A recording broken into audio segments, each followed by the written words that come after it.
فرش التراب يضمني وهو غطاء.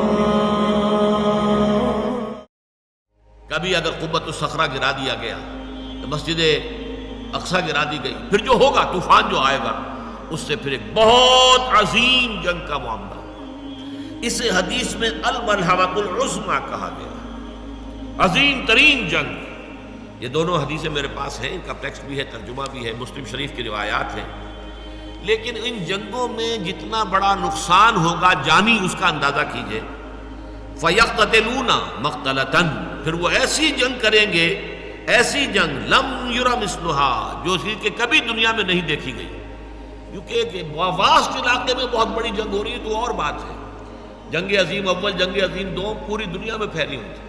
یہ ایک مقام پر جو جنگ ہوگی مڈل ایسٹ میں، اور اس کی جگہ جو ہے جو آرمگیڈون کے نام سے جو ہے یہ جو مکاشفات یوحنا ہے اس میں کہا گیا آرمگیڈون، اور حدیث میں آیا الملحمۃ العظمیٰ، عظیم ترین جنگ.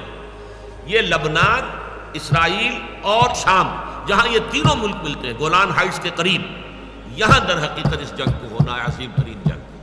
اور یہاں پر یہ تمام نیٹو ممالک جو ہے معلوم ایسا ہوتا ہے کہ ترکی کو رونتے ہوئے یہ آئیں گے اور یہاں پر آ کر ڈیرے ڈالیں گے، ترکی کو بھی ختم کریں گے. اس لیے کہ استنبول تو ان کی نگاہوں میں کھٹکتا ہے، یہ تو پرانا عیسائی شہر ہے. آج صوفیہ جیسا بڑا گرجا یہاں تھا جو آج مسجد بنا ہوا ہے. ہر یورپی عیسائی کے دل کے اندر جو ہے وہ گویا کہ تیر اس کا لگا ہوا ہے، تیر ترازو ہے. یہی وجہ ہے کہ وہ کسی صورت میں بھی یورپین یونین میں ترکی کو شامل کرنے کو تیار نہیں ہے، چاہے ترکی ہر اعتبار سے اپنے آپ کو یورپی ثابت کرنے کی کوشش کرے، لیکن نہیں. وہاں جو ہے عورتوں کے لیے سرپرستار باندھنا بھی ممنوع کر دیں تبھی وہ انہیں اپنے ساتھ شمار کرنے کو تیار نہیں ہے. اس لیے نقشہ جو ہے آنے والا اس کو اچھی طرح سمجھ لیجئے کہ اس میں جیسا کہ حدیث میں آتا ہے جزیرہ نماء عرب میں بھی بہت بڑا طوفان آئے گا، اور صرف مدینہ منورہ جو ہے اور شاید اس کے نیچے مکہ مکرمہ یہ حجاز کا علاقہ بچے گا، باقی پورے پر جو ہے وہ دشمنوں کا قبضہ ہوگا. اور یہ تمام ممالک جو ہیں ایران، یہ ترکی اور عراق کا معاملہ، یہ سب کا سب بھی ان کے قبضے میں آ چکا ہوگا. یہ بڑی جنگ ہوگی.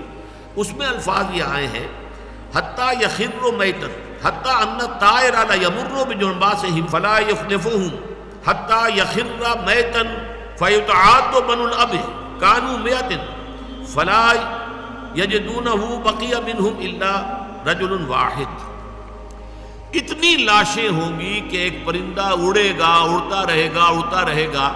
ایک تو ہوتے ہیں گدھ، مردار خور، ان کی بات اور ہے.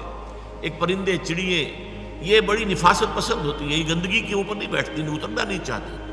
لیکن یہ کہ لاشوں سے اور ان کی بدبو سے وہ پورا علاقہ اس بری طریقے سے متاثر ہوگا کہ پرندہ اڑتا جائے گا، اڑتا جائے گا، اڑتا جائے گا، اسے اترنے کی جگہ نہیں ملے گی، یہاں تک کہ تھک کر وہ مر کر مردہ ہو کر نیچے گر جائے گا تو ایک لاش کے اوپر ہی گرے گا.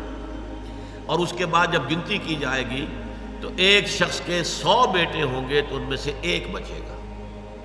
یعنی خاندان مراد ہے.